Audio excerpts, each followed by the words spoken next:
Hi Tyria, happy Friday and welcome to Guild Chat. I'm your host Ruby, and for those of you in the audience who thought my tattoos were all gone, you are mistaken. I am very slowly getting rid of them, but they are really hanging in there. Extra Life last weekend was super interesting, thanks to all of you who participated. So we are loving the reactions that we've seen from all of you to our Echovald Wilds video that we shared with you earlier this week, and it's got us really excited to show you even more in our Echovald Wilds map tour today. Two quick things before we get started and jump in. This is a work in progress. We're taking you behind the scenes into a development environment with us. So you're going to see some things that look like a work in progress, maybe some temporary text or some unfinished icons, that kind of thing. We also don't want to spoil everything for you. So we've hidden a lot from you to let you discover it in February once End of Dragons launches. So if things look a little bit quiet here and there, maybe look a little bit empty, it's because we have shoved them all under a blanket so you can't see them quite yet. With that said, let's jump right in and meet our first two developer guests, starting with Morgan. Hi. Hello! Thank you for that lovely introduction, Ruby. I am Morgan Lockhart, and I am a senior writer here at ArenaNet, and I am the writer on Echovald Wilds. Thank you. Kirk. Hello. I'm Kirk Williford. I am a senior game designer at ArenaNet, and I am a content team lead on End of Dragons. Awesome. All right, so Kirk, where are we starting today? Sure. So we are actually starting in an area of the Echovald Wilds called Lake Litgardus. This is an area that is reminiscent of a certain name from Guild Wars 1, that is House Litgardus of the Kurzicks. You'll see it's a very, very tall, very, big forest. It's just a ton of vines, lots of verticality here. It's a beautiful space. And we're starting here because we're going to take a tour on our skiff here. We're going to go into our first location that we're looking at from Lake Litgardus. It is so beautiful. It really is, yeah. Especially that shot of underwater there. So what we're doing is, in these forests, there's these big tree trunks, and some of them have some stuff in it that you can discover. This particular one is a giant tree trunk that just so happens to have a big village in it called Mori Village. There it is. And what you'll quickly notice once we get in here is there are quite a few of the Tengu in here. Wait, you're stuck. Oh, I'm stuck. Development environment. You know what? While you're trying to get out of your skiff, I am going to mention there are a whole lot of Tengu.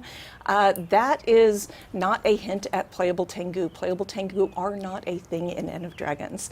But there are questions about why there are so many here, so Morgan can address that. Yes, thank you, Ruby. Anybody who's familiar with the story of Tengu in Guild Wars knows that they used to live in many parts of Kantha, in Kaining, in Xingjie, and then unfortunately, when the Ministry of Purity took power, they drove them out along with the rest of the other non-humans from the area. Many Tengu fled Kantha completely. We've met some of them in the Domain of the Winds, in the Auric Basin. However, some of them did manage to stay in Kantha. A group known as the Kestrels led other Tengu to Echovald and taught them how to blend in with their environment, how to live off the land, and to evade the Ministry of Purity's forces. And so there have remained Tengu in Kantha. And when the Ministry of Purity fell, those Tengu were able to step out of hiding and establish Mori Village, which is their largest permanent settlement in Echovald. Some of them went other places. There's going to be Tengu in other parts of Kantha as well, but those who just were really excited to live in Echovald and stay in Echovald decided to stay and found Mori Village. But they remain pretty distrustful of outsiders. They've obviously had a lot of bad experiences, and so they don't immediately welcome the player with open arms. They're not aggressive, but they're distrustful, which you can kind of understand why they would be. Sure. Totally. Yeah, one of my favorite things about Mori Village, and the Tengu in Echovald and the Tengu in Kantha in general is the art team has done an incredible job of developing a unique look for them that is different than the Tengu in the rest of Tyria, right? In this area alone, right, the Tengu here have their own sense of architecture, their own style that really makes it feel unique to Kantha. Yeah. And in doing so as well, some of the Tengu themselves look different, right? They're not going to be the same looking Tengu as you'll see in the rest of Tyria. Like we got this lovely, curious youngster here, right? I love him. Yeah, He's so fluffy. Does this look like the face of Mercy to you? This does look like the face of Mercy to me. I love him. He's my I favorite. love his little beak. I'm not supposed to have favorites. He's my favorite. Do you? Yeah, I was like, I am shameless about this. Oh, yes. So, Mori Village in Guild Wars 2 in Echovald Wilds is one of our renown hearts for the map. And in this one, something you're doing as you're exploring the area is trying to earn the trust of the Kestrels and the Tengu that are here. Because they know you're an outsider. Why are you here? Like why are you doing what you're doing here? Why are you messing with these curious youngsters who look like they're gonna just wreck your day? And at the same time, they're interested in you, right? Like they don't see you innately as a threat, but they're suspicious. So you do what you can to really establish yourself and say, hey, I am not a threat to you, right? Like we're here for a specific purpose. And you're able to discover kind of some of the history there and learn about the Tengu, learn about what's happening in Mori Village. All kinds of fun stuff with that as you explore the area. Here's a wonderful another new Tengu look that we've got. They all look so good. Yeah, they really do. Should we start heading north? Yeah, let's see what else is here. See some more of Echovald. All right, so I'm going to hop Or on Morgan and I could just yell about the fluffy Tengu some more. just park in front of the fluffy Tengu for an hour. The Tengu. Yeah, so I'm going to hop on my awesome Canthan Raptor here and head off See to what the else north. we have. Yeah. So where are we heading now? We're going to head into a little bit more of the wild part of the Echovald Wilds, and we'll start immediately coming across some angry folks. Ow. Yeah. Yep. Here we have one of our gang members. Our two primary antagonistic factions here in Echovald are two gangs known as the Speakers and the Jade Brotherhood. And they are both opposed ideologically to each other and also vying for control of the same resources of the same territory. And unfortunately causing a lot of problems for the villagers of Echovald, extorting them for money, for food, for resources, and also villagers are constantly getting caught in the crossfires of their gang warfare and our collateral damage. And so the player is going to be helping the locals with these gang threats, sort of undermining the schemes of these gangs and also protecting the locals from them. For sure, and yeah, as Morgan was saying, right, like there's a lot of these gangs to deal with in this area, but there's also a lot of wildlife too, right? You got to remember that this is called Echovald Wilds. There's a lot of different things to expect in this map compared to a map like Xingzhe, which you might have seen a couple weeks ago, right? A lot of wildlife like the Kirin. These ones are not very happy with me right now, so I'm going to kind of keep my distance. But the gangs in particular, right? That's a recurring group of enemies. Both of these two gangs. Here's some more speakers who are not very happy with me. They seem to like using these amazing-looking spirits, which is so amazing that they're going to kill me. So Kirk, why is everyone here angry with you? Listen, the gangs, an like I outsider. said, yeah, I'm an outsider. I don't belong. Trying to here. mess up all their schemes. They want your raptor, obviously. Yeah, This is I what's mean, up here. that is something worth noting. As we continue further north here, is when you get to Echovald Wilds, you will have acquired, if you haven't yet, your mount, your raptor and your Springer mounts. And so Echovald Wilds is really a good map to take advantage of some of that. I've mentioned it before, but the verticality of this map, it really brings to life how tall and how grand this forest is. And in doing so, you're able to explore and find some really cool discoverable things. Most of which we're not going to be showing for obvious reasons, very spoilery.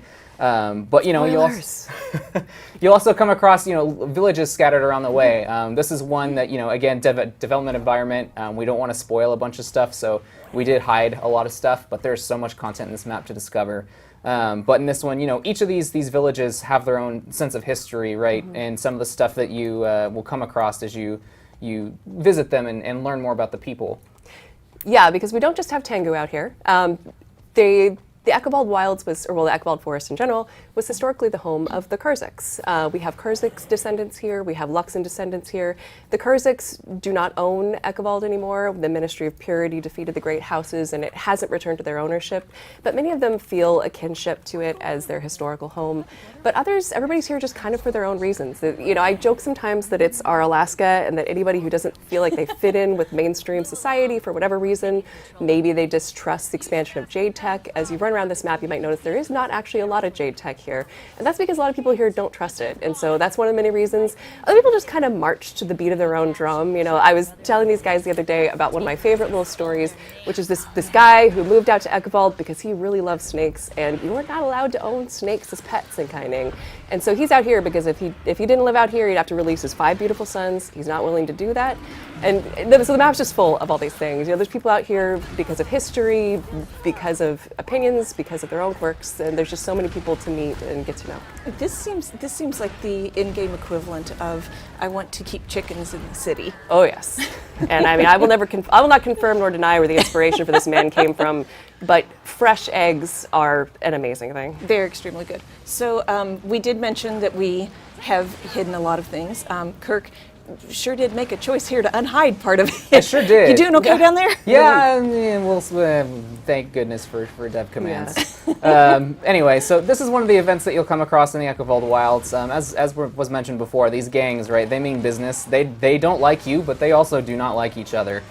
So you know, their goal here is to wrestle as much control of the Echovald Wilds as they can, and the map is pretty much kind of centered around that conflict, right? And how the region is dealing with it.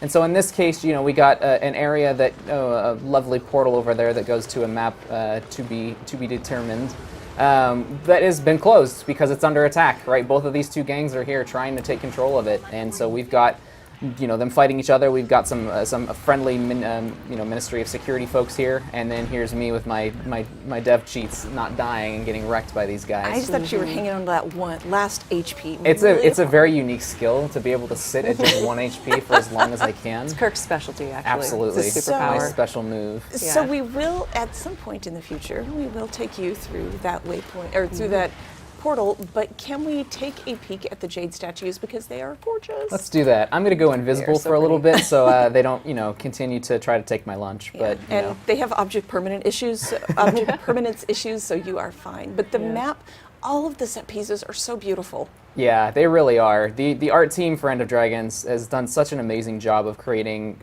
just beautiful looking environments and, you know, props to go in them and fill them all out, right? Something that constantly blows me away every time I look at it is, you know, comparing Echovald Wilds to a map like Xingje that we saw a couple weeks ago, right? These are two completely different biomes. Yeah. They look nothing like each other, and that is something that we want to do. It was important to us when we approached Cantha because they're very different regions, right? That's something that's really cool about Cantha, is it has so many different looking areas to it. But it presents a really interesting and unique challenge, not, you know, for the entire team, art, design, and everybody. So we want to make these areas look different, feel different. You know, and I'm really, really excited to really, you know, be able to share this with folks when they're able to explore it themselves. Gosh, I can't wait. Yeah. But you know, even within this map, there are different looking areas. There's an area. Is it further north? It is. So I'm gonna, you know, contincontinue on here. I'm Take gonna your turn off invisible my. self onward. Yeah, I'm gonna go not be invisible at that point. You two have fun. We're gonna keep going here. You guys fight each other. They're just Yeah, very angry if all the they'd time. stop fighting each other, maybe they'd actually succeed in fighting us, but they don't. He's getting away. So here we are at the Kinkaichi Basin sector. Again, this, you know, something worth mentioning is we've purposefully hidden quite a bit of content that takes place in these maps to prevent spoilers. So, you know, one thing about Kinkaichi Basin and Mount Kinkaichi, or if anyone is familiar with it, it's a something from Guild Wars 1. It's a region of Cantha that's right to the west, or I guess it's east. I'm good at directions. East-ish of the Echovald Forest. It's a beautiful mountain range that borders the entire forest, and we wanted to have a little bit of that inside of Echovald Wilds. So we another one of those villages, like Morgan was talking about, was Kinkai Village here. Yeah. So this is a beautiful location that, you know, Morgan, you want to talk about a little bit? Oh, sure. Yeah, so this is a fishing village, and I think one of the things that's interesting to note about Kinkai is that both Tengu and human are here living side by side. All the peoples of Echovald, even though they come from a lot of different backgrounds, they've put those differences aside, those historical differences. They have much bigger problems than each other. Everybody's just kind of trying to live their life. So you're going to find Tengu living together with Luxons and Kurzicks, and there's going to be some people, you know, like that still have some of those historical grudges. But it's like on an individual basis. They aren't, you know, as groups, they're not at each other's throats anymore. They're generally all getting along because they have bigger problems. They have these gangs that are stealing all their lunch money, and their real money. That's canon They're now. very into the lunch money, I assure you. Yeah, you know, it's really exciting to be able to explore the history of the area, you know, and kind of what happened to the Kurzicks and Luxons once the Ministry of Purity came in and took their lunch money. There's a lot of lunch money taking. Yeah. So to speak. We're going to need some kind of content about the lunch About money being Can stolen. you tell it's almost lunchtime? Yeah, I think we're all Okay, hungry. Kurt is hungry. Move on. Yeah, but this is again just one of quite a few little outposts that you'll discover as you move around Echovald Wilds. We're gonna take a detour around these very ominous-looking enemies because we're gonna head to Aspenwood Gulch, which when we So were. many familiar names. It is a familiar name. Yeah, this is another one that when we were kind of plotting out where we wanted to go with Echovald and Guild Wars 2, Fort Aspenwood came up. And Fort Aspenwood was the location in Guild Wars 1 that, it was a Kurzick versus Luxon PvPvE, if you will, environment. Whereas if you were a Kurzick, you were defending an area from Luxon attackers and their Siege Turtle Armada. And if you were not, if you were a Luxon, you are the one escorting those Siege Turtles in order to, do bad things and destroy all of the Kurzick architecture that lay inside of that facility. I'm going to go ahead and go invisible again because these are very ominous-looking creatures here. Yeah, we're getting more and more Jade tech. Yeah. So yeah, I mentioned earlier that most people in Echovald Wilds do not love Jade tech. However, the Jade Brotherhood are an exception. But unlike everybody else, the reason that they're out here with their Jade tech is because their Jade tech is a little bit more controversial. Maybe they were in Kaining, but they blew up a building allegedly. It was never proven. But anyway, they just trying to get away from the Ministry of Security, and conduct their experiments. So they've set up out here in Echovald in one of these this is their big, beautiful lab. And what are they doing inside? Well, we're not going to tell you today, but It's probably fine. it's probably fine. I'm sure they're just, I don't know. Probably fine. Yeah. They would just they have it heavily reinforced and defended. It's very fortified in this Jade Tech fortress for no reason. It's fine. They're Yeah. developing lunch money stealing tech. That is money exactly that's- what they're doing. Yeah, technology to steal You lunch heard it money here more effectively, first. more efficiently. Yeah, it's actually one of the stuff that takes you around this area and what you can find inside of these areas. If you can manage to get in across all these very, very threatening-looking enemy groups here, it's an incredible experience. It's one of my favorite in the map. Every time we play test it, the group comes away just like, oh man, that was so cool. I love that the architecture is reminiscent of it was, in Guild Wars 1. I still have flashbacks to either defending or attacking this area. I will not reveal my allegiance to which faction. Oh man. Well, anyway, Actually, I don't know if that was true. we don't talk about it. Anyway, Kurt just doesn't want to fight with me. Yeah. well, I want to keep my lunch money. But it's still very reminiscent. The paths are similar to what you would expect, but at the same time, they've been fortified and turned into the Cantha of New. Right? The Jade Brothers have set up shop here, and they mean business. And so once you get inside, there's a lot of surprises to find in there, and it's just really, really fun and exciting every time. So I think we're going to head to the next location here, which, speaking of Brotherhood and the Jade Brotherhood, Hey. shall we Yeah. head towards one of the things, another renowned heart in the area, actually, is, as Morgan was saying before about the gangs, they are set up shop here, right? And they don't like each other, they don't like you. But you, as the commander, you want to know more about them, right? What do they do? Why are they here doing what they're doing? What are their goals? And in doing so, you're able to actually go into a recon mission of yourself and infiltrate the outposts, the Jade Brotherhood headquarters. So we're going to take a look at that, actually. But in doing so, we have to get a disguise first, because if we just barge in there, it's going to be bad times for us. Yeah, thankfully we have a Kestrel here to help us with that. So I mentioned those guys earlier. Those are the Kestrels. They were founded in this effort to get people to Echovald, to get the Tengu someplace safe, and then to teach everybody to stay here, to evade the Ministry, to blend in. And then, so once the Ministry of Purity fell, the Kestrels technically didn't have a purpose anymore, but they decided to persist on, and they've become the peacekeeping force of Echovald. And they still remain very good at subterfuge, at stealth, and keeping their eyes open, and basically keeping a pulse on everything that happens in Echovald. And so one of the ways they're able to help you is with some of their illusion magic, and they offer the player a feminine appearance, a masculine appearance, or also a non-binary appearance, because the Kestrels are an inclusive organization. That's right. I love it. We're gonna go do this again. Development environment. This hammer I have here is incredibly close to my heart. It's one of my But, favorites, you know. Boom. So it is what it is. I I mean, assure you're not you. going to lose it. You definitely know where No, it is. yeah. Where else is the best place to hide a weapon? If it's just hiding in plain sight. It's I have a clothing. concerns for your internal organs. Yeah. Not important. Who needs important, internal organs? This is our wonderful our door guard here. Again, one of those very threatening-looking jade guards, but they're at least for now on our side. Uh-oh. Someone saw through the disguise. Uh-oh. So we're gonna go in here. I'm gonna go invisible real quickly, so I don't, get discovered before I'm able to show off some of this area to folks. But this is one of the most beautiful regions in this map, and I'm gonna say that a lot, and I'm gonna, just make it very clear. Our map artist Justin has done an amazing job bringing this map to life and just showing, blending the old and new, and the old and the old and the new, if you will, because there's the trees, there's the big forest. But there's also these beautiful architectural elements, that have been built into them. And then on top of that, there's elements of these where, the Jade Brotherhood have come in here and set up shop inside of this old cathedral-looking building, right? And these are in areas that you might not have seen in Guild Wars 1. And so, it's fun to discover new things and see kind of what you can do in here and why are the gangs in here and what exactly is happening in here.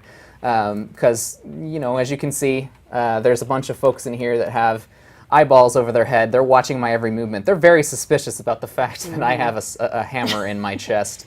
They're just trying to help That's you. not normal. We have technology for that. We do. They have technology for everything. They have Jade Tech ovens. There's an oven. Yeah, exactly. Makes What does perfect it do? bread, perfect crunchy on the outside, soft on the inside bread. It's delicious. It's the It's promise really- of technology. It's getting really close to lunchtime. It's so, yeah. But yeah, right. Like I'm not going to go into too much detail of what exactly you can do in here. There's tons of stuff to explore. It really takes advantage of the verticality. All of the movement mechanics that you were able to do. Take my mounts and kind of just climb up and explore and see what's going on. The designer for this area had so much fun. There's just, the Jade Brotherhood are full of schemes, and you get to mess with all of them. Yeah, for sure. They're a scheming bunch. We're gonna just kind of quickly sneak out of here before we get too much attention. They didn't see a thing. But if we did get caught, we'd have to deal with our We have to lovely... face our wrath. Yeah, face the wrath. You wanna talk After about- all, Kirk, the Jade Brotherhood has a zero-tolerance policy for corporate espionage. Oh dear. They are not welcoming to moss brains, tree squatters, or corporate hacks. You are terrifyingly good at that. Yeah, she's a very firm, yet, Polite, but some kind of polite. polite. She's very polite, but don't get on her bad side. Yeah. So we're gonna speak with our kestrel friend over here again to lose our disguise.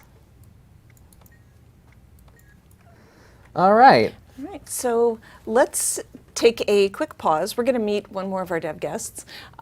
Stick around. We'll be right back. We have more of Echovald Wilds to show you.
Welcome back. We are going to continue our tour of Echovald Wilds, and I want to take a second and say thank you and welcome to Allie for Hey joining guys, us. I'm Allie B. I'm a senior game designer here at ArenaNet, and I was responsible for a lot of the Echovald meta and various other events that you see here through Echovald Wilds. All right, well, what do we got to see next? So I think we are headed to the Kurzick Cemetery, Kirk, right? That's right, yeah. And then we kind of like to talk about, back in GW1, you had all of these people that you knew, and kind of with the time that happened between Guild Wars 1 and Guild Wars 2, what happened to these people? Well, some of them have passed on and now have their descendants in the area, and so now you can kind of come visit tombstones that may have some recognizable names. Yay. Indeed. So yeah, one of the cool things about this area, and Morgan was talking about it a bit earlier, is the the history that's here, right? There's so much history, not just of what's in Guild Wars 2 and what you can discover there and what has happened between, when you were there in Guild Wars 1, but also what came after in Guild Wars 1 when the player character left Cantha, right? Before the Ministry of Purity came and conquered the Kurzicks and the Luxons, what happened here, right? And something that, we're able to tell those kinds of stories through elements in the map, and is one of these, being the cemetery here. Well, and I think we see some familiar faces that, some familiar faces in relative terms, familiar names that are on grave sites. I think that says Countess, doesn't it? It does say Countess, so She yeah. leveled up. Super level up. Very much so, yeah. So this is, it's a small little addition here that tells a bit of a story that was really exciting, working out some of the details here. Countess Danica Zu Heltzer. Danica Zu Heltzer was a popular character in Guild Wars 1 when you were in Cantha, and she was one of the Kurzick members of House Zu Heltzer, right? And it turns out over the course of time, when the player character left Cantha, she became Countess of House Zu Heltzer. And so you might be able to learn more about that. I might be able to read her gravestone here and learn more. Yeah, but, absolutely.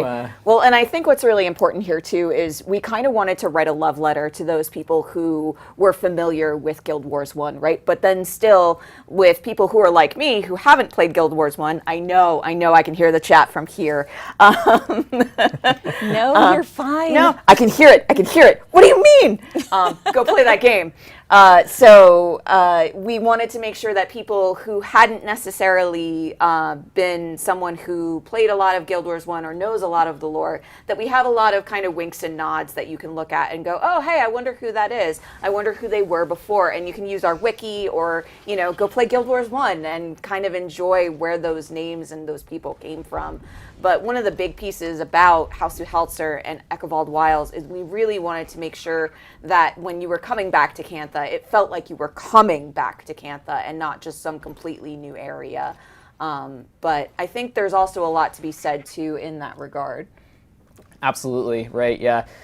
Just as a quick reminder again, this is a good place to remind folks that we are hiding a lot of content in the map just because there's so many spoilers that could be found in here. Yeah. How much are you two, as we're running around, how much are you two, seeing the things that aren't being shown right now? And just being so I can't much. wait. Oh, yeah.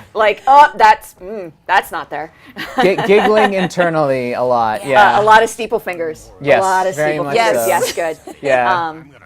But the other thing we have too is we have various people who are around this area, right? Like this is the cranky caretaker who's kind of grumpy about having to deal with the gangs and us and everything else. Yeah, the cranky caretaker who just, he's just kind of sitting here by a fire. He's not very happy about his job. He doesn't even have any kind of, tent or anything. It's just like, poor guy. He has to deal with all this gang warfare going around, messing up his cemetery. It's all the stuff that's happening lately, has to deal with all these dang tourists that keep coming through. That's an awesome segue. Thank you, Allie. Nice job. So another part of this area that we really are really excited to show you, and I mean really, really, is that House Zu Heltzer is in effect, we're almost there, Explorable. right? Is explorable. Yes, yeah. If you're familiar with Guild Wars 1, if not, I encourage you to go play it. This is something from Guild Wars 1 that's dear to my heart. That might have just revealed what side I'm on, I guess. But, it is what it is at this point. House Zu Heltzer, it was the capital of the Kurzicks, essentially, in Guild Wars 1. the Zu Heltzers in general were the big prominent member of all of the Kurzick houses. And you're able to return to this area and see what has happened, right? In Guild Wars 2 and in Echovald Wilds here, it's been turned into a bit of an archaeological site. Well, and it's kind of a tourist attraction now too, isn't it? It sure is, yeah. So one of the fun things about House Zu Heltzer and the Echovald Wilds in general is people, not just Tyrians, the commander is here and any Tyrians that came with them. The people who live in Cantha outside of this region are aware of what's happening here, right? They know it's pretty wild. Yeah, it's kind of crazy. And so a lot of times it becomes kind of a visiting tourist attraction where you're like, oh, I can go to House Zu Heltzer ruins and go see some of these like museum-like ancient artifacts and kind of have a tour. And then maybe just maybe we'll get a glimpse of the gangs kind of fighting each other. And that's really, really exciting as a tourist. That's right, and really dangerous. And they're here for it though. Like they want their lunch money taken. Yeah. It's exciting to them to have their lunch money taken. I mean, guys and your lunch money. Some people really like their Echovald safaris. I always brought from home. Jeez. Yeah. So one thing I want to note that we've talked about the cool Jade Tech waypoint in here. yes. This is one of the small additions that the writing team did that I'm really happy about. Everything that the Zu Heltzers do is blank Zu Heltzer. That's just their thing. So instead of having House Zu Heltzer waypoint, we went with waypoint Zu Heltzer. I love that so much. It's those little touches, and I laughed so hard when I saw it. That's right. And same. And it's those things, right, that we talk about. That's that kind of a love letter to our previous games. And I think that's so important for our fans too. Absolutely, and that really is echoed in the fact that the characters that like we mentioned before who live here, they are of Kurzick and Luxan descent, right? Yeah, so you end up with characters who visually will represent that kind of heritage, which you see here. Is that one of the tourist or tour people? Yeah, this is the Historical Society steward. Yeah. She's of Kurzick heritage, and the people who live here, yes, everyone is aware of what happened to those two, groups of people earlier, centuries ago in Guild Wars universe. But they still recognize their heritage and they celebrate it, and that's something that was really important to us when we were approaching building out this area. Just for the world building aspects of it, but also for just being able to tell cool, unique stories and showcase those cultures, Well, and to our fans too, it will feel familiar rather than feeling completely different, which is super important. Yeah, absolutely. One of the things here that you can do as part of an event is kind of look for various artifacts that the House Zu Heltzer Historical Society, I guess would be the correct word, are looking for. And those can be found in various pieces of rubble where you're looking for keys. And sometimes those keys also lead to some nefarious creatures. These keys are used to look at the different barriers that we have in this game, or in this area, excuse me. And so you would go in and use the key to get through the barrier, because otherwise it's a no good, very bad time, right? Yeah, it's you'll have a bad time if you try to mess with the relic without being able to break these wards, and that's the Kurzick relics that are left over in this area. There's a lot to discover here. Not just in context of this particular event, but just what you can find and what that might lead to. This particular event might lead to something that's really cool. I mean, it's really cool now. The entire experience is really fun. One of our designers, Chloe, did an awesome job building out this area. Absolutely. And just being able to tell some history here that's both old and new, right? There's some stuff for new folks, there's some stuff for old people who played it in the past, but it doesn't feel foreign either way. Yeah, absolutely. Well, and I think you're not the only one looking for those artifacts either. There's a potential to run into the gangs who are looking, who are also looking for ways to get those artifacts, and apparently your lunch money. So we're just going to sneak out of there before, get too dangerous here. So one of the great things about Guild Wars 2 now as well is, in comparison to Guild Wars 1, you weren't able to really explore up. And here, with our verticality, you can look at things like flying buttresses, any of the Gothic architecture. Like, you can essentially explore the top of House Zu Heltzer. Yeah, that's one of those little things that when we first started plotting out this map and kind of exploring it, it really hit us. Is like, whoa, this is kind of a new angle on things, literally, because we're up so high, because you Nice. couldn't do that in Guild Wars 1, right? You could do slash jump, but that's not the same as a bunny hop, and being able to really explore the full 3D environment of the area. Yeah. And, again, this is something that our map artist, Justin, has just really done an incredible job building out. It feels like it's always been this way, in the sense that you're able to explore and climb up those vines and get up really high up into those treetops, and there's tons of verticality in this map that you can, just go crazy with and try to find new things hidden all over. Yeah, I was the going to place. say, and we knew that was coming in, so there are probably plenty of things to be explored and discovered up in that upper canopy. Yeah, like, why is this path of wood here? It looks like there's some scaffolding here. What does it lead to? It is a mystery. Spoiler. Spoiler. Spoiler klaxon sound. So, something that, Allie, you mentioned when we were first welcoming you back on here, Yeah. was that you helped work on the Echovald meta. I Do you wanna talk about did. that a Yeah, little we bit? can absolutely talk a little bit about the meta. So one of the things that we really wanted to make sure in Echovald is that you get the feeling that these villagers, man, those two gangs are beating them up all of the time. They're extorting them, they're taking supplies, so they're just kind of living the best they can. And while the Speakers and the Jade Brotherhood are fighting each other, there is essentially a fuse that is lit to spark an all-out war between them. That's kind of the core of what our meta is. And during that time, the Kestrels, like Morgan mentioned earlier, are looking at this opportunity going, all right, the gangs are already hitting each other with as much desperation as they can. Why don't we go in and why don't we essentially destabilize both of them while they're busy with one another? And so the entire core of the meta is actually doing that. So you will visit various villages and you'll be sent on tasks with different members of the Kestrels in order to do so. And one of those tasks happens to be in the Ultra Mines. Again, probably a familiar name to you guys. And the mines are still around, although the amber inside is not as prevalent or not as valuable, I should say, to the people of Cantha as it once was in comparison to Jade that it is now. Yeah, they definitely decided to take up Jade to their empire, so to speak, right? Yeah, and that's reflected too in all of the statues we have and a lot of the other maps as well. Yeah. So, as Morgan was saying before, so these villages that are scattered all around the map, they are regions that have unique history to each of them, right? Some folks are some of the villages, excuse me, are more Luxon sided. Some are more Kurzick sided. I'm going to go invisible. Oh, with that. no. Yeah, it's like they saw you. Do Leave me something. alone, these guys hit. speakers. But at the same time, right, something that was really cool to see, build up when you were working on this, Alley, was seeing the entire thing really feel like a big war zone, right? Yeah, These absolutely. gangs are at each other's throats. Yeah, right? well, and the desperation kind of disseminates into chaos. So here you work with a Kestrel named Stas, who's actually human. One of the things that's really important and something we really wanted to touch on is not only are the Kestrels inclusive, which we try to do for all of our game, but they also aren't just Tengu, right? They involve descendants of Kurzicks, descendants of Luxons. So you kind of really work with a whole bunch of different people who have decided to become kind of the protectors and peacekeepers of Echovald.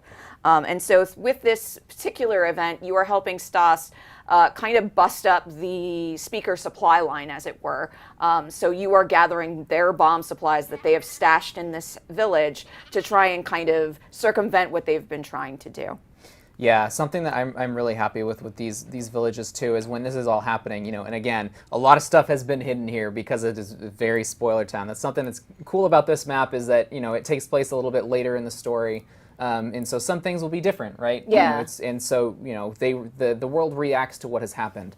Absolutely. Well, and you get more of a feeling of desperation the longer the meta goes on. So once you've, kind of finished up with all of those villages and their different things that you need to do, you kind of have this climactic moment that we won't be telling you about that you have to come explore yourself here in Echovald. But please rest assuredly that dev team and I worked real hard to make sure that feels really good. Yeah, and seeing the writing come together for these two, like Morgan has done an incredible job on working Absolutely. the characteristics of all these villages, right?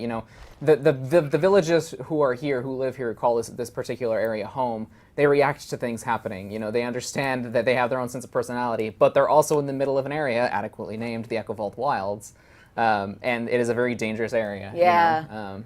Well, and it's that moment too of like, I'm living here with my family and this is going on, what can I do? And we kind of have the kestrels there as the like, here, we're here to help. And some of the villagers aren't really sure how that works. Like, are you actually here to help me? Am I going to have to pay you now? Like that kind of interaction that you'll definitely see. Yeah. So, you know, this is definitely, it is a meta event, so when I go in Viz here, I'm not going to have just one person trying to take my lunch. It's going to be... No, it'll be all of them. I'm going to be... They are definitely programmed to take all of your lunch. I am concerned for you now. Yeah, Run. I am too. But something that's really cool about this particular meta, you know, since the entire theme of this map is kind of focused on the gang war and what's happening and how everyone is reacting to that, right? You might have seen across the screen, it would say, you know, a so-and-so village is under attack.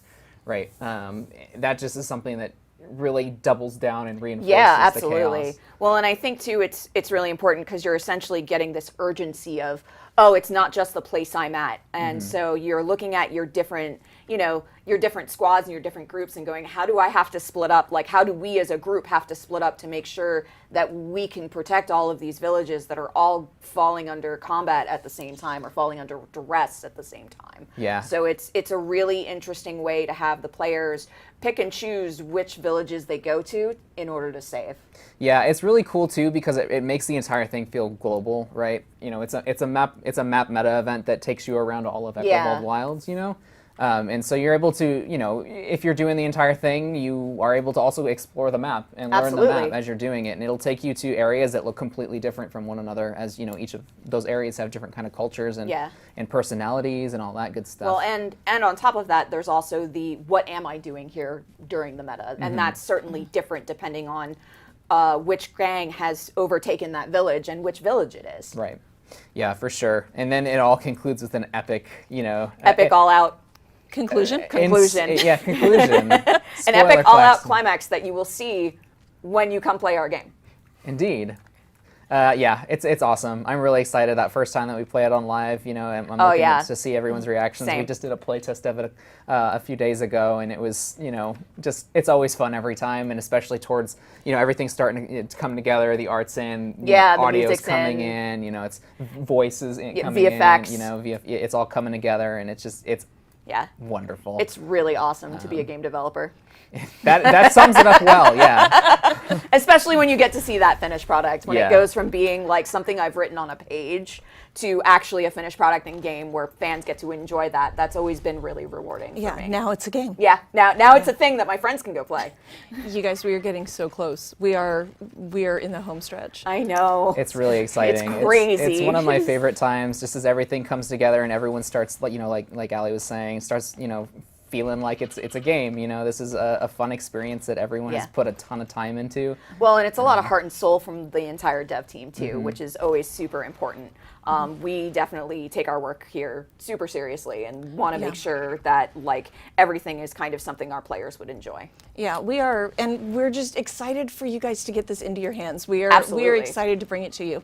So that is our show for today. That is Kirk, where are you heading? Oh yeah. No. But wait, there's more. I'm not going to go through the portal. In fact, I looked over and was just like, no. Kirk, what is that giant building that we're definitely not going to talk about? It's a portal that goes somewhere, but it's been blocked off. You can see there's concrete behind it. You know, it's like bad things will happen if I go in there, maybe. And by bad things, I mean Ruby will come for my lunch. So, you know, we're just not going to go inside the portal now. Did you have something happen to you where somebody took your lunch money, bro? Or are you just hungry? I'm just really hungry. You know, it is what it is. You know what though? I want people to eventually see what's behind that portal. I think that might happen eventually, right? Yes. We should, yeah. That sounds like a really good idea. You know, it's a really big entrance. It's really nice and grand. Okay, you guys are mean. I know.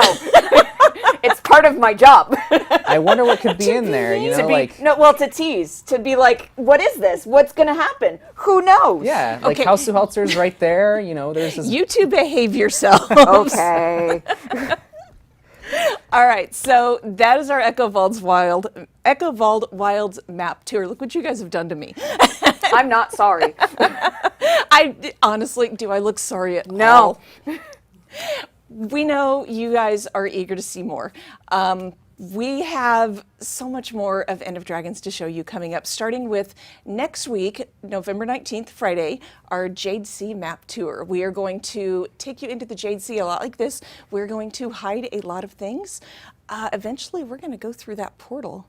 Kirk is just over there like smirking at this portal. Yes, good. Eventually, we're going to Yes. go through that portal.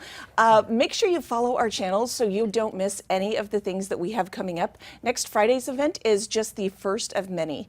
End of Dragons is launching in February of 2022. We are mid-November. Everybody, we're man, so super close. home stretch. You can pre-purchase right now, though, to get some cool bonuses for your account that you can use in-game right now, including the Xing J Mosaic Cape, the Flame Serpent weapon chest, and the Prodigy of Xing J title, along with a lot of other goodies. So get that pre-purchase in. And speaking of pre-purchase, I have one more thing for you. If you haven't seen yet, we have partnered with DX Racer to bring you this awesome End of Dragons DX Racer gaming chair. I definitely have pre-ordered that. I am in love with it. It's awesome. This is such a cool detail, and I know like the whole chair is amazing, but that massive embroidered End of Dragons logo on the back is incredible. Absolutely. I'm so excited for that to get to my house. I know. Do you know when it's going to get to my house? Yes, wow, that was good. I got you. So you can pre-purchase this now. It is available for pre-purchase now until November 30th, until the end of this month, and it will come to you in early 2022. Sweet. Yeah. So that was our show today. Thank you all for joining us. Don't forget to come back next week, and we will take you around the Jade Sea. Woo. Thanks, everybody. See you later, guys. Thanks, everyone.